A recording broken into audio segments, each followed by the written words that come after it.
What up, gamers? It is Will 777JP back at it again. And y'all, today I'm gonna be reacting to a video or a clip of a video from Mystic Ryan.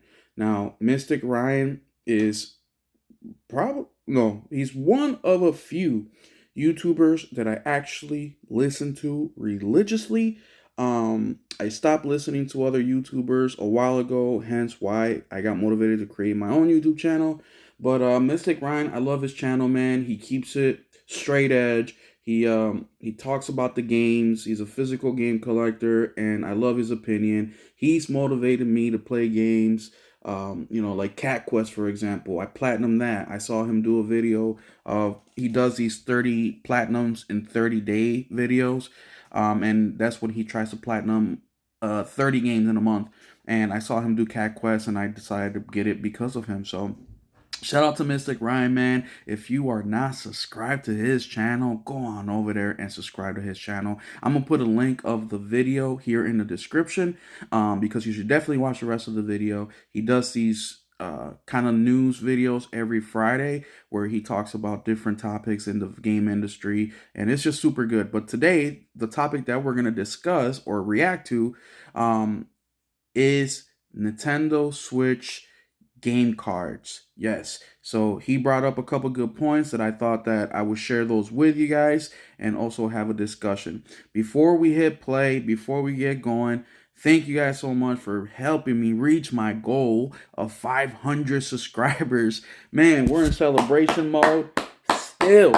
Still in celebration mode over here. So thank you guys so much. Y'all have been amazing. If you're not subscribed to the channel, hit subscribe, hit notification. Don't miss out on these videos that I come out with every day. All right, let's keep it going.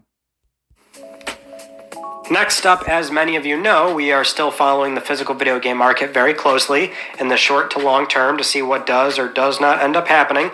And that's why we are reporting on Nintendo Switch 2, because that's a new platform, a very physical platform on paper, and yet they've got the whole game keycard thing going on. So first I'll mention pre-orders did happen this past week. Mine was actually super easy. Couldn't believe it. I was on Walmart at 12 a.m. ET. I was in the queue for 12 minutes, let in, purchased, no problem. I couldn't believe. By the way, pre-orders were still available last night. If you're looking to get a Switch, Walmart dropped some more pre-orders last night. When I'm recording this video, it is Saturday, April 26th. So around 1 in the morning of April 26th, Walmart released some more. I went on over there, I checked it out, and I was able to put one in my cart. I didn't buy it, but I was able to put one in my cart. The only one I was having a hard time putting in my cart was the Mario Kart World Bundle for 500. That one I was struggling to put in my cart, but after a few tries, and by a few I mean like clicking add to cart for 5 minutes, I eventually got it in. Where the $4.99 base console, I was able to get that like at the first try. So just keep an eye out, man. Nintendo made a lot of product for this launch. So if you want a Switch to launch, you will probably be able to get one if you stay attentive and if you go to these websites when they are announced. One of the best places for you to go to know when you can know that Nintendo or the stores release more product. Warrior64, follow him on X. He posts every sale that is video game sales, and he posts whenever consoles are dropping for pre-orders or whatnot. So I will link his account to the video as well. How easy it was for me, although I know that is not the same experience for everybody. So Target, Walmart, and Best Buy, after like 30 minutes, were getting hit pretty hard. Best Buy actually didn't go up till 12:30, which was bizarre. GameStop stores, yeah, they did seem to have a lot, but it's only going to take a few hours to a day to have the stores wiped out. And we are hearing Nintendo is getting ready to ship possibly up to 6 to 8 million of these things near or around launch. So availability is quite high. It's just simply demand is there. So there's really no getting around. So, I mean, I've talked about this before. Nintendo, excuse me, Nintendo There was a report that Nintendo made 20 million Switches too for the launch, right? So they came in extremely prepared, but like Mystic here says, the demand is just high, right? And look, the console itself, I think the pricing is not that bad. 450 for the console, for what it can do, 60 frames, docked 120, 4K. I mean, those are all good specs. My problem with Nintendo is the game pricing. I mean, we're looking at $80 for Zelda, $80 for Mario Kart, $80 for Mario Jamboree. I think it was. I mean, there's a few games here that they're selling for $80 with all DLCs and for the Switch 2 upgrade. My problem with that is we get complete editions of games all the freaking time, and they're not 80 freaking dollars. Some of them ain't even $70. Look at the Oblivion remake. Oblivion remake is, or not remake, remaster is basically a remake, but it's a remaster, and you're getting all DLCs, and you're getting that game for $50. $50. Insane. Let's continue on. Wait, before we do move on, I wanted to pull up this example right here. This is Alan Wake 2, the deluxe edition, which comes with Alan Wake Remastered, right? It comes with Alan Wake 2, and it comes with all DLCs for Alan Wake 2. How much did this game retail for? $70. And you know what else happened a short while after? They dropped the price to $50, which is when I picked up this copy of Alan Wake 2 Deluxe Edition. So that's another thing that Nintendo just doesn't do, is put their games on sale, which they're basically saying screw the tier pricing system. You either buy our games at retail or you don't. All right, let's get back to the video. Found it, but yeah, those initial launch pre-order nights of trying to get it in or go to a store overnight or something, it's never the most fun experience, but that's what happened there. So I digress, though. The news here, though, is the game key cards, because that's what we've been following, is this new option that Nintendo is offering to their publishing partners, and that there is a very expensive. Let's go ahead and read this real quick, because he doesn't go into it. But it says here, Nintendo Switch 2 game key card overview. Nintendo Switch 2 supports both regular game cards and key cards. Game key cards are different from regular game cards because they don't contain the full game data. Instead, the game key card is your key to downloading the game to your system via the internet. After its download, you can play the game by inserting the game key card in your system and starting it up like a standard physical game. Here's what game key card packaging looked like.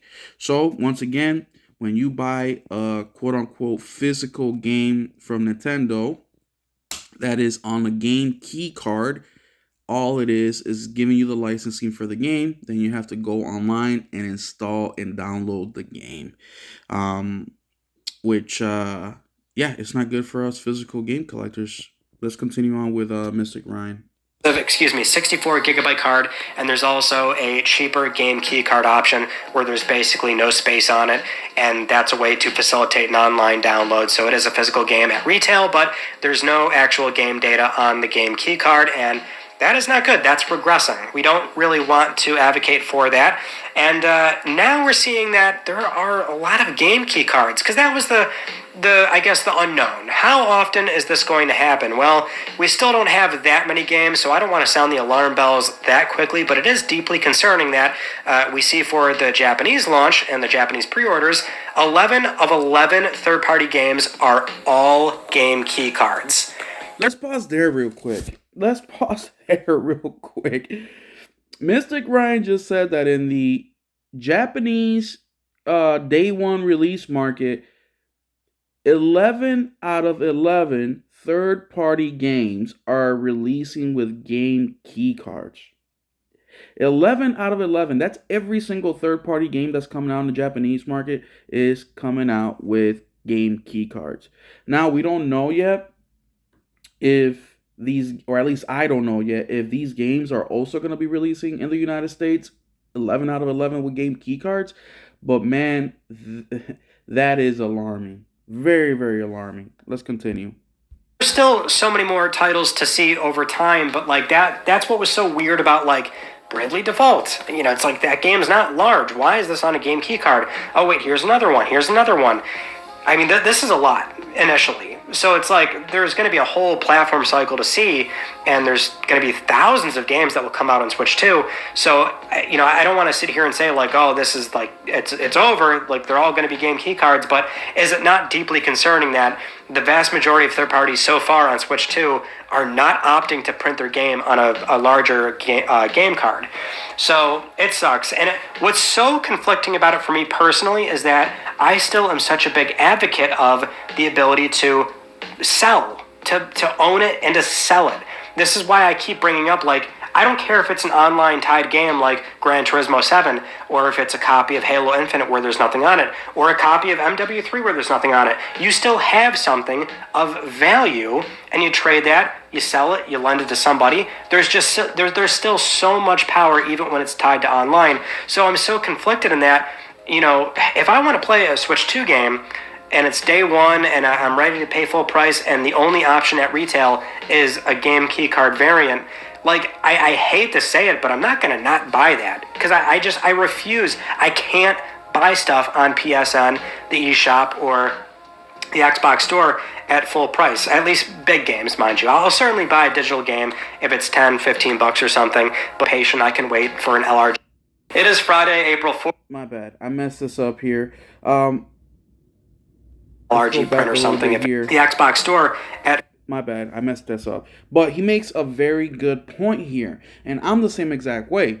All the big games, I buy physical, right? Even indie titles, I buy physical. The only time I buy digital is if it's not available physical and it's a game that I really want to play. The only game that I made a mistake in recently, which I regret to this day, is Monster Hunter Wilds. My friends convinced me to get the game, and we all wanted to play together, so I was like, you know what, I'll just get this damn game right now, and I bought it digitally, specifically because I didn't know that there was an offline mode with the game where you can play the game offline. I thought that you had to be connected to the internet at all times, kind of like other gas games, right? Because it is a game as a service. But once I found out that you can play the game offline, you can play the campaign offline, I was disappointed, right? But that was basically the only mistake. Otherwise, I don't buy $60, $70 games digitally on my PlayStation Store, Xbox Store, or freaking anywhere else. The last game that I spent $70 on, and I didn't even buy it, it was my brother-in-law, was Alan Wake 2. And he bought that because he wanted to play it, and at the time it was only available digital. It wasn't until a year later that they released a physical copy of the game. But that's what he did. He would come over once or twice a month. He's not a gamer. He doesn't own any gaming consoles, but he played Alan Wake, the original one, back in the day when he was in college and or high school, I don't remember. And he really liked it, and he played it on his roommate's console at the time. So he bought it, he came over, he played it when he could, and he was like, yeah, I'll just buy it. So he did. But I just don't. I wait for all games to go down to 10, 15 bucks, maybe 20. Indie games that are day one, like 20, 30 bucks, sure, I'll buy it digital because I know there won't be a physical. But even then, I like to wait till there's for sure, whether it's 3 months later, 6 months later. Heck, I'll buy a game on limited run games just to get my physical copy and wait 6 months, 8 months till I get it. So yes, I'm the same way, Mystic Ryan. Otherwise, if you look at my digital game library, all these games I paid $5 for, $10 for, $2, $3, $7. Let's continue on here. Full price, at least big games, mind you. I'll certainly buy a digital game if it's 10, 15 bucks or something, but usually I'm patient. I can wait for an LRG print or something if it comes, and even then I'm paying more for it because those things are always going to be $30, $40, $50. But I still have the option to offset it. That's why I always make this point of, like, I love collecting games. Love it. I've got all this stuff over there. You know that. But I'm not taking that stuff to the grave. It's thousands of dollars. So to sort of start buying digital games, and it's like the money's gone at that point. It's not gone. I have all that there, It's thousands. I can sell it and I can do something with it. Like, there's just so much value there. And so game key cards, technically speaking, will have that, but maybe they won't if people aren't buying them. I don't know. That's why I'm so conflicted as far as like, it's the only option. Nintendo's not manufacturing other options, allegedly. Like, that's the issue. If there's only a very expensive 64 gig card and maybe one middle option and then a game key card, all the publishers are going to pick the cheapest one to be available at retail. And we can also place blame on publishers in that they're not willing to spend money to appropriately fit their game on a game card option that Nintendo is offering. But All right, let me stop there real quick because he's 1,000% correct. One of the biggest benefits of physical games is that you can buy, right? You can buy it, sell it, trade it, borrow it. You can destroy, you can do whatever you want with it, right? It is yours. Another thing too is you can turn the internet off your console and you can install that game and you can play it without needing to be connected to the internet. So for example, if there's a freaking patch that they put out for a game that censors something or gets rid of something, and you guys know in the environment that we live in today, right? People are a little bit more sensitive. So things that were normal, 10 years ago aren't normal anymore, and there's boycotting and all that stuff. And they patch it out the game. Guess what? You delete the freaking game, you turn off the internet, or you turn off the downloads for that game, the updates for that game, you stick the game in, install it, and play it, and you have the original of that game. There's also numerous examples where a game server shuts down. You can no longer purchase that game. There are games that were demos, like the one from Kojima that I forget the name of it. People are selling their PlayStation 4 with their account, with the game installed there for hundreds of dollars just so people can play that freaking demo. I think it was called IP or something like that. So physical is extremely important. So now that Nintendo is doing this game card, you're between a rock and a hard place because you're like, okay, well, I need to buy the key card because I need to buy, sell it, or trade it, right? Like Mystic said, I'm gonna die one day and I'm not gonna take all this shit with me, right? Digital, it's a one-time use only. You use it for yourself. That's it. Yeah, you can borrow for 14 days with PlayStation's new freaking program, but that's it. Me, for example, I'm a father. So if I die tomorrow, my son inherits all my games. His mother can help him sell all those games if he chooses to, and he can make money off of that stuff.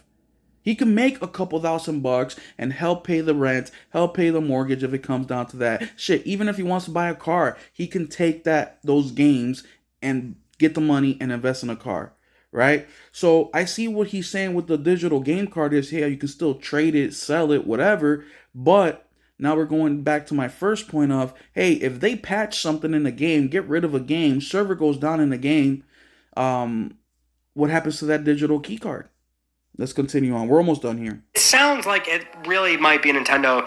Oh, and the other thing too, Nintendo not giving other options, it's criminal, right? So now you have to ask the question, is Nintendo doing this on purpose so people stop buying physical? Because mind you, the PS5, PS4, Nintendo Switch are one of the consoles that the game card or the game comes on the disc itself, on the card itself, where you don't need internet. But yet this stuff costs money. So it's cutting into their profit margins. We spoke about this on the podcast, the State of Gaming podcast, which is on my channel every Sunday night at 8 p.m. Central, 9 p.m. Eastern, where Nintendo's margins are the highest in the industry. They're somewhere between 30 and 40%. Just to give you another example of how high that margin is, PlayStation is right around 7-8%.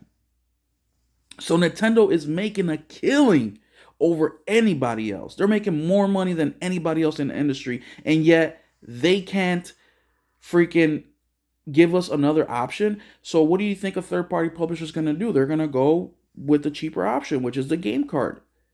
Now, we don't know cost exactly. We don't know if a 64 gig card costs, I don't know, freaking $4, $3 versus a digital that's maybe $1. We don't know these figures, but come on. These games sell millions and millions of copies, especially on the Switch. And I'm not saying third party will, of course, because they're not going to compete with Mario, Zelda, Donkey Kong. They're just not.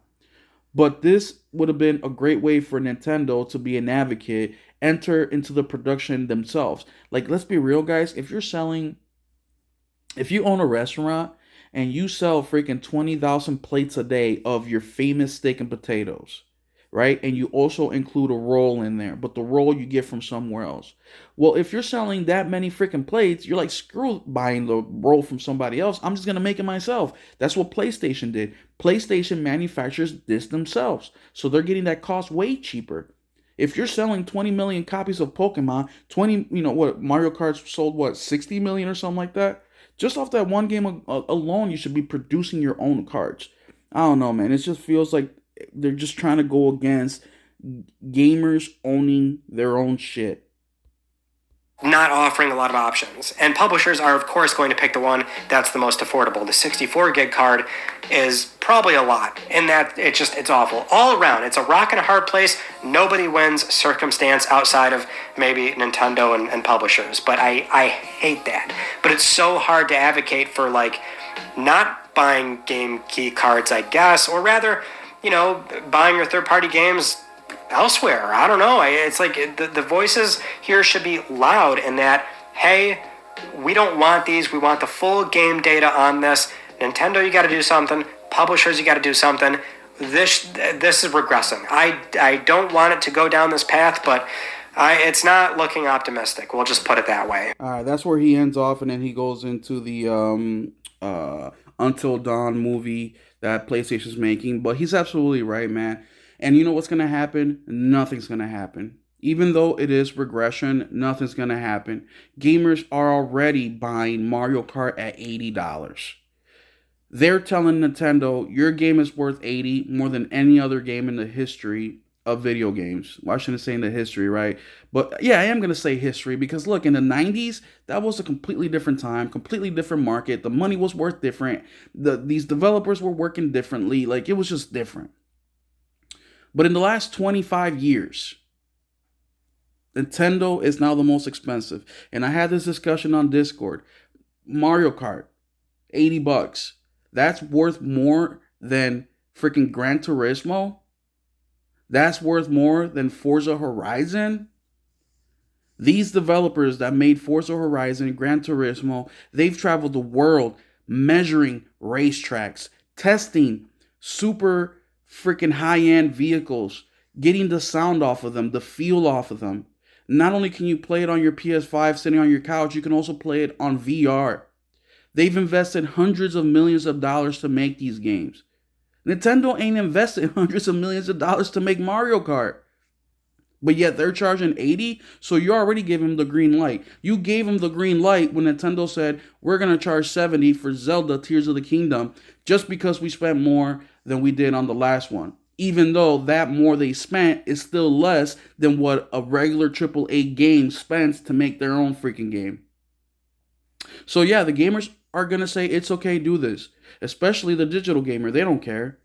They play digital. Digital's convenient for them. They don't care about preservation. They don't care about none of that stuff. I don't think we're gonna start hearing an outcry until Nintendo, PlayStation, Xbox starts suspending accounts, starts changing games, licenses. They start just messing around with the digital landscape. That's when people are gonna finally wake up and say, "Oh, we fucked up. We have no control over this." But there y'all have it, man. Thank you for being here for this long-ass video. Let me know what you guys think, man. Do you agree with me? Do you disagree with me? Let me know why in the comment section. Once again, thank you guys so much for being here. Hit the subscribe button. Go follow Mystic Ryan. And we'll catch you in the next one. Keep it gaming.